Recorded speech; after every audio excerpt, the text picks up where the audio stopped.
Baik, Bismillahirrahmanirrahim. Assalamualaikum warahmatullahi wabarakatuh.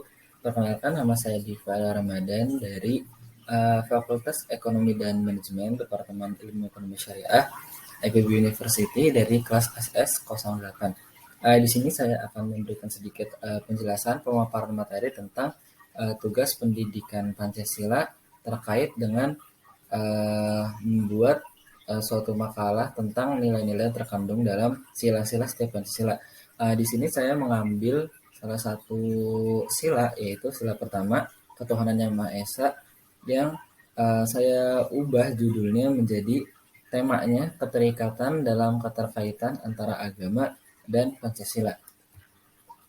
Oke, Pancasila sendiri adalah dasar negara dan pemersatu bangsa Indonesia yang memiliki kemajemukan. Pancasila merupakan jati diri bangsa Indonesia, juga sebagai falsafah, ideologi, dan alat pemersatu bangsa Indonesia. Lantas, apa yang menyebabkan begitu besarnya pengaruh Pancasila terhadap bangsa dan negara Indonesia?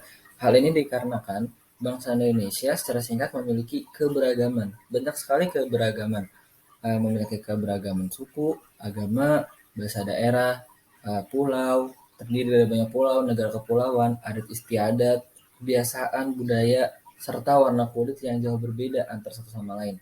Tapi semua itu, hal-hal tersebut harus disatukan dan dipersatukan untuk terciptanya kesatuan dan persatuan di seluruh rakyat atau bangsa Indonesia.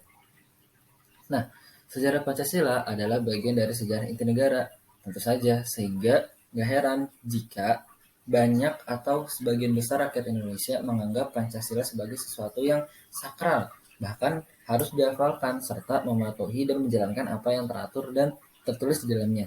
Tapi kita tidak bisa menutup mata bahwa di lain pihak muncul juga orang-orang atau golongan-golongan yang tidak sepaham, yang tidak sepihak atau menolak akan adanya Pancasila sebagai dasar negara Indonesia.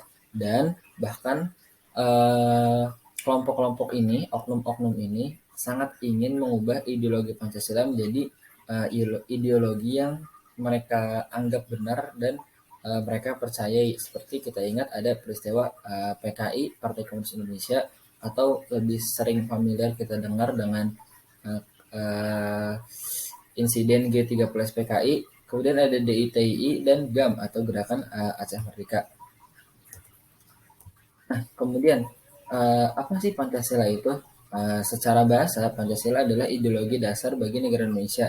Nah, nama Pancasila ini terdiri dari dua kata yang berasal dari bahasa Sanskerta. Panca yang berarti lima dan sila berarti prinsip atau asas.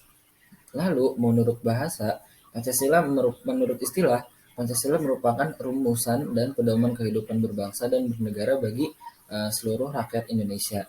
Nah, karena kita di sini membahas tentang Pancasila dan agama, maka tidak afdol jika kita tidak membahas juga tentang apa itu agama. Nah, secara singkat, agama adalah ajaran atau sistem yang mengatur tata keimanan kepada Tuhan Yang Maha Kuasa serta tata kaidah yang berhubungan dengan pergaulan manusia dan manusia serta manusia dengan lingkungannya. Itu yang termaktub dalam Kamus Besar Bahasa Indonesia atau KBBI. Jadi, secara lengkap pentingnya dasar ketuhanan ketika dirumuskan oleh founding fathers negara kita dapat dibaca pada pidato Insinyur Soekarno pada tanggal 1 Juni 1945 ketika berbicara mengenai dasar negara yang menyatakan prinsip ketuhanan bukan saja bangsa Indonesia bertuhan, tapi masing-masing orang Indonesia hendaknya bertuhan dengan Tuhannya sendiri. Baik yang Kristen menyembah Tuhan menurut petunjuk Isa Al-Masih, yang Islam merujuk pada petunjuk Nabi Muhammad SAW, orang Buddha dengan kitab-kitab yang mereka percayainya. Tapi marilah sama-sama kita semua bertuhan gitu. Hendaknya negara Indonesia ialah negara yang tiap-tiap orangnya dapat menyembah Tuhannya dengan leluasa dan sesuai dengan apa yang mereka percayai. Segenap rakyat Indonesia hendaknya bertuhan pula. Nah, Pancasila dan agama dapat diaplikasikan seiring dengan sejalan dan saling mendukung antar satu sama lain. Agama dapat mendorong aplikasi nilai-nilai Pancasila, begitupun Pancasila memberikan ruang gerak yang seluas-luasnya terhadap usaha-usaha peningkatan pemahaman, penghayatan, dan pengamalan nilai-nilai atau ajaran agama. Dengan penerimaan Pancasila oleh hampir seluruh kekuatan bangsa, sebenarnya tidak ada alasan lagi untuk mempertentangkan nilai-nilai Pancasila dengan agama manapun di Indonesia gitu. Jadi kesimpulannya, Pancasila adalah ideologi yang sangat baik untuk diterapkan di negara Indonesia. Bahkan yang mayoritas sebagian besar adalah negara dengan penduduknya beragama Muslim. Sehingga jika ideologi Pancasila diganti oleh ideologi yang berlatar belakang agama, akan terjadi ketidaknyamanan bagi rakyat Indonesia yang memeluk agama di luar agama yang diajarkan ideologi negara tersebut. Dengan tetap menjunjung tinggi ideologi Pancasila sebagai dasar negara, maka perwujudan untuk menuju negara yang aman dan sejahtera pasti akan tercapai. Begitulah presentasi atau kilas materi dari tugas Diksila atau pendidikan Pancasila yang bisa saya sampaikan. Kurang lebihnya saya mohon maaf.